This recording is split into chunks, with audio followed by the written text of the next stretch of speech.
किसी ने आरक्षण को ईमानदारी से लागू ही नहीं किया और आज वर्तमान सत्तारूढ़ पार्टियां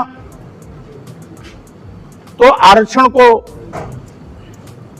बिल्कुल खत्म करने पर आमादा हैं।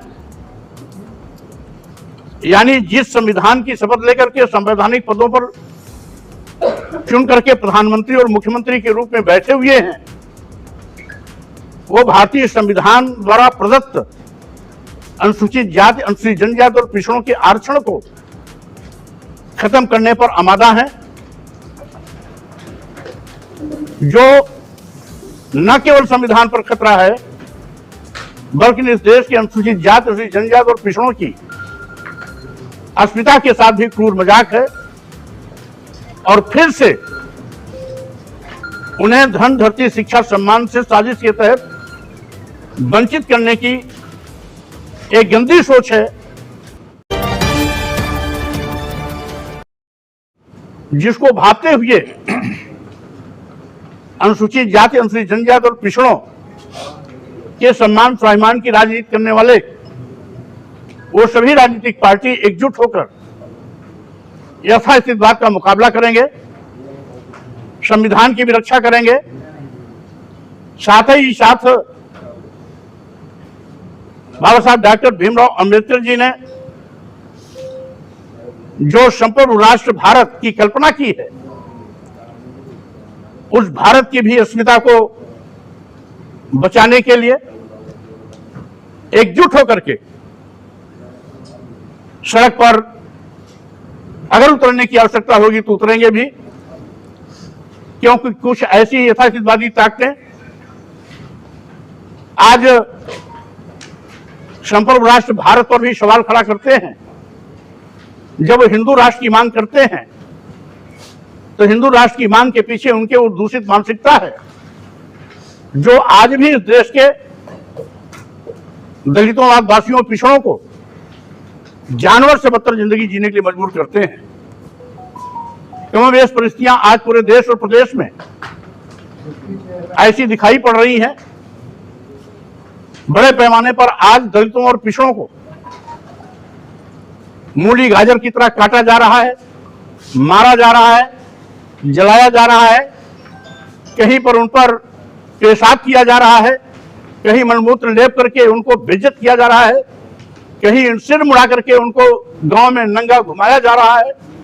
आज याद इस प्रकार से जो उनके साथ सौतेला व्यवहार किया जा रहा है, हम समझते हैं न केवल यह मानवता पर अभिशाप और कलंक है, बल्कि भारतीय संविधान की मंशा के विपरीत भी है। जब भारतीय संविधान इस बात को सुनिश्चित करती है कि संविधान की नजर में हम सब एक हैं, हम किसी को भी जाति, वर्ग, लिंग, जन्मस्थान और वर्ण के आधार पर भेदभाव नहीं कर सकते, उसके बावजूद आज बड़े पैमाने पर भेदभाव किया जा रहा है। न केवल आरक्षण खत्म किया जा रहा है बल्कि इस देश के अनुसूचित जाति, अनुसूचित जनजाति और पिछड़ों को जानवर से बदतर जिंदगी जीने की परिस्थितियां पैदा की जा रही हैं। अभी माने जी ने इंगित किया कि आज अपनी झूठी वाहवाही लूटने वाले जब ये कहते हैं कि हम 80 करोड़ लोगों को 5 किलो 10 किलो चावल देते हैं, उन्हें शर्म कि हमारे चिल्लू भर पानी में डूब के मर जाना चाहिए कि अगर इस देश में 80 करोड़ लोग की जिंदगी का मापदंड और मानक 5 किलो 10 किलो चावल है, तो स्वाभाविक रूप से हम विश्व गुरु बनने का सपना जो लोगों को दिखाते हैं वो न केवल तथ्यहीन है बल्कि सरासर लोगों की आंख में धूल झोंकने जैसा है। यानी 80 करोड़ लोग जिस देश में 5 किलो 10 किलो चावल पर अपनी जिंदगी बिताने के लिए मजबूर हैं। आप समझ लें कि आज ये देश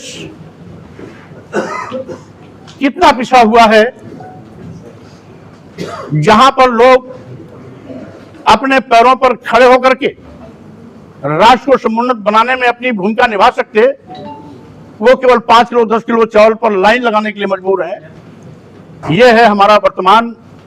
गया गुजरा बदहाल भारत। ऐसे लोगों के चंगुल से इस भारत को मुक्त भी कराना है, आरक्षण को 100% लागू करा करके अनुसूचित जाति, अनुसूचित जनजाति और पिछड़ों के अधिकार को दिलाना भी है। भारतीय संविधान की मंशा के अनुरूप इस भारत को बनाने के लिए हम सबको एकजुट होकर काम भी करना है और साथ ही साथ सामाजिक आर्थिक आजादी भी लेना है। राजनीतिक हिस्सेदारी तो मुख्य मकसद हमारा है ही, क्योंकि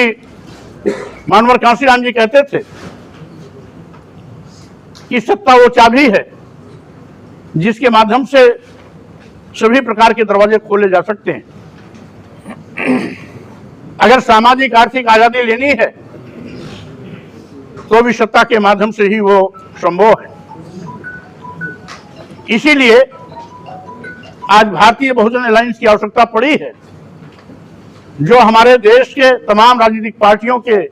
राष्ट्रीय अध्यक्षों ने बहुत ही विचार मंथन,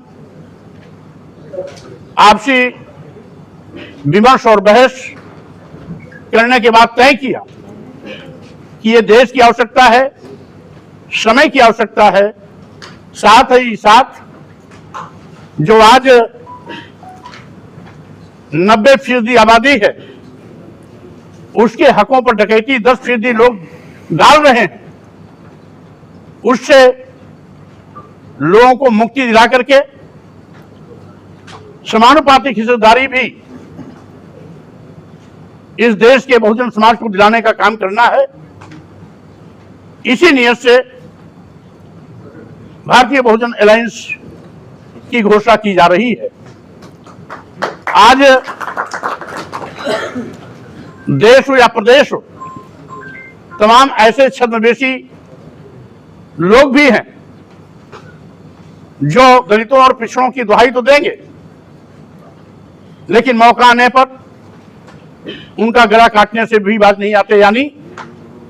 आरक्षण खत्म करने से भी उनको संकोच नहीं लगता। विशेष रूप से डबल इंजन की सरकार जब से बनी है, अनुसूचित जाति, अनुसूचित जनजाति और पिछड़ों का जो भारतीय संविधान द्वारा प्रदत्त आरक्षण है, उसे पूरी तरीके से खत्म किया जा रहा है। निकाले गए सभी सरकारी विज्ञापन इसके प्रमाण। इसी के साथ ही साथ कोई प्रमोशन में आरक्षण खत्म कर रहा है तो कोई आरक्षण को ही पूरी तरीके से खत्म करने पर आमादा है, और कोई अघोषित रूप से आरक्षण के प्राविधानों को लागू न करने का पाप करके